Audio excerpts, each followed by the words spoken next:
The bold glamour filter is driving people on TikTok a little bit crazy right now. And the scariest thing about this filter, well, scary depending on how you look at it, is that users can run their hands over their face and the filter appears yet so seamless and realistic. This is because, just to get into it very quickly, unlike other filters which put on a mask over the face, this filter uses generative adversarial networks to basically change every single pixel of the face, much like how FaceApp has been doing it for the last 10 years. But this isn't a machine learning or AI channel. We're going to be talking about the aesthetic changes from the post filter to the pre-filters and what this does to make the face more attractive. The first thing you may notice is that generally the skin texture of the post-filter videos are considerably smoother and more homogeneous than before. Homogeneity in the skin is very important because it is one of the criteria, as we covered in our previous videos on skin, that makes attractive facial features. The color of the skin is never as important as the undertone and the evenness of the skin, and so when we say somebody has a nice skin complexion, we're really talking about how smooth the skin looks, and that's what this filter is replicating. If you want to achieve this in reality, the closest you can come is using quality foundation to cover blemishes and redness that give the face an uneven complexion, and also acne can be covered to some extent. However, the skin will still appear bumpy regardless of the coverage of the redness of the skin itself. So skincare, again, is almost essential to minimize skin aging or reduce acne breakouts, because realistically you cannot have this level of smooth skin with just makeup alone. Having a specialized dermatologist take care of your skincare routine is a good start, but generally you want to make sure if it's a bacterial infection of P. acne vulgaris, then you treat it with antibiotics or maybe even tretinoin. We've made videos on this, on how to have clear aesthetic skin and all the research that goes behind tretinoin use and antibiotic use for acne in these past videos. So now moving from the top down, one of the significant differences is that the eyebrows differ in shape and in color in the pre-filter and post-filter videos. As for the shape of the eyebrows, they're made more arched and elevated, which give the eyes a more attractive and expressive gaze. It has been shown in previous studies by Alex that elevated eyebrows are considered more attractive. For this reason, brow lifts are a way to achieve more elevated eyebrows, which do increase the distance between the brow and the eyelid, especially in women, and therefore give a more attractive eye elevation for this case. Note that in men, however, the eyebrows are lowered, which is an important distinction because this filter does give two different set of changes depending on if you're a male or a female, and this is one of the great things about generative adversarial networks, in that they make you look like a more handsome version of yourself rather than trying to make you look like a more handsome version of someone else. As for the eyebrow color, we noticed that it's darkened in the post-filter video, which is common for both men and women because darker eyebrows are a sign of youth. If you look at your grandparents, you'll notice that they have much lighter eyebrows, which is something that naturally happens with aging. The eyebrows are also looking more defined, as you can use a brow pencil or brow powder to contour and draw the brows borders, much like you see in the filter, and filling in the gaps with pencil or powder that is 1 to 2 shades darker than your natural brow color will help it give more fullness, much like you see in the filter. Moving on, you'll also notice that the eyes look more stretched, which makes the face look more attractive and charming, as you'll notice that for both men and women, they tend to typically have larger eyes within proportion. And what this means is that for women, they have rounder but larger eyes, like think of Bambi or doe eyes. And for men, they have narrower but wider eyes, much like, again, I use the example of the Bugatti Chiron, where the eyes are wide and narrow, but still very dimorphic and masculine, but nonetheless quite large. Specifically, the outer corner or the canthus of the eyes are more elevated and facing upwards rather than downwards. This eye stretch can be achieved either through Botox or through manual adjustment of the hair. A combination of eyeliner, eyeshadow, and mascara do accentuate the eyes and give them the larger, more attractive look, which is the whole point of using winged eyeliner, for example, for making the eyes look more stretched out. On that note, according to Cunningham's paper, more attractive women would have typically larger foreheads, larger eyes, and wider set eyes, as these are features of more neotenous facial characteristics. According to Kwan in his book, Classic Makeup and Beauty, drawing an edgy eyeliner can add to the eye stretch and make the eyes bigger. Eyeshadow increases prominence, and mascara elongates and darkens the eyelashes, which in turn, again, make the eyes look larger. So perhaps you're seeing the pattern here in that the larger eyes, within proportion and shape, do look more attractive, and that's what the filter is emulating. You can use highlighter on the eyelid below the eyebrow and at the corners of the eyes to make those appear larger.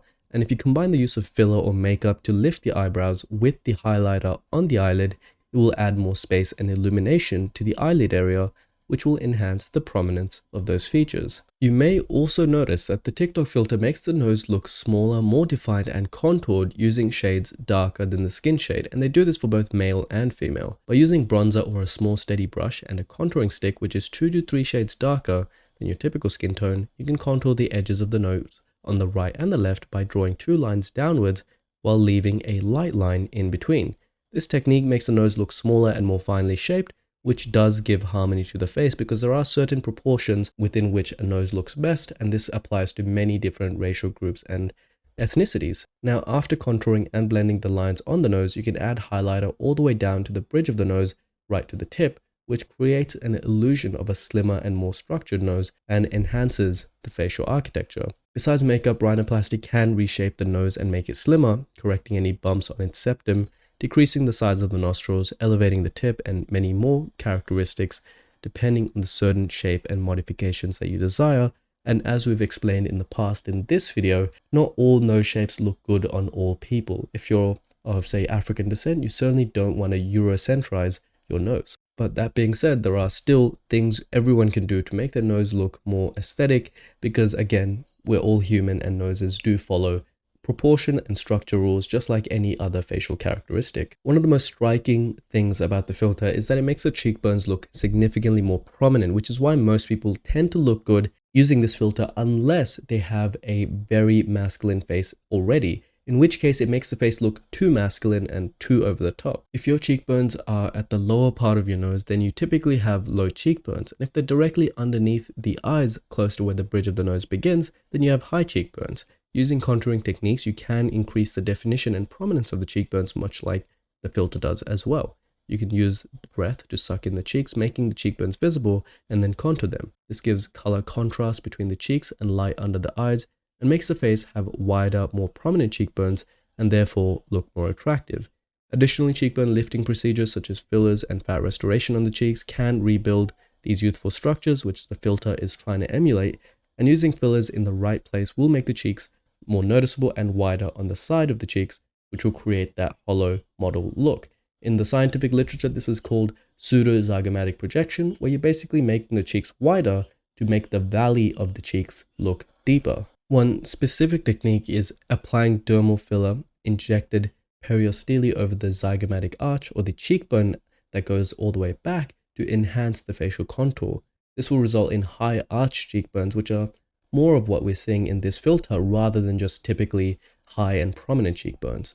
Overall, cheekbone injections and makeup contouring will rebuild a well-contoured projected cheek and therefore a more youthful and attractive face. Some celebrities have also used buccal fat removal procedures to achieve that modeless cheekbones, but this is not something we recommend, and we actually did a full video on why we don't recommend getting buccal fat removals to get the look that you see in the filter. The lips are a feature that everyone's mostly familiar with, whether by using makeup or lip fillers. This is something that the filter makes very obvious. We can notice that the filter increases the size and gives them a nicely plumped, symmetrical shape with a pronounced cupid's bow on top, which gives the lips a more shapely and attractive look. You can undergo lip augmentation by lip fillers or with a lip liner, but you have to be very careful with lip fillers to not get into overfilling syndrome, where your lips take on more filler than they can handle. And also, lip filler can migrate, which doesn't really look good. A moderate amount of lip filler that matches your facial features can be injected without overdoing it or looking too plump, but again, you have to be very careful with this particular section. As for the lip liners, you can draw your lips starting 1 to 2 millimeters above the contour of the lip,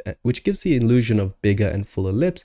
And this will also increase facial contrast, which is the difference in skin color and tone between the facial features, such as the eyes, lips, and eyebrows and the surrounding skin, which the bold glam filter essentially does. Lip liner also demarcates, so it makes the lips look larger by making the vermilion line much more clearer, which is where the redness of your lip ends and the skin begins, and essentially makes the lips pop. One word of warning for the lips especially is that some people just don't have the right lip shape. Some people have lip vermilions, so the red part of the lip that goes downwards rather than forward and outwards, and so adding more filler won't give you the look that you're really hoping for if you're part of the first group. And if that's the case, then don't add more and keep expecting those results. Just call it what it is accept it, and move on to another feature that you can do more work and improve. In the filtered videos, the teeth are whitened, which is quite clear to see. According to Langvardos and his partner's study, lightness of the teeth does indeed positively affect smile attractiveness, and upper lip distances were strongly associated with attractiveness as well. Dental care and whitening increase the harmony and attractiveness of the smile and does help to brighten the face by, again, adding contrast. But the main reason for why we don't like yellow teeth is because of something called disease aversion theory, where generally if something is yellow or stained, we tend to associate it with disease, especially for whatever reason, the color yellow, which is what happens when your teeth become not white, basically. And with that is more or less how you would replicate the effects of the beauty filter on your face in real life, but we can't really end the video without talking about why you probably shouldn't do that in the first place, the impact of the filter on your mental health, to which we could devote, I suppose, a whole video.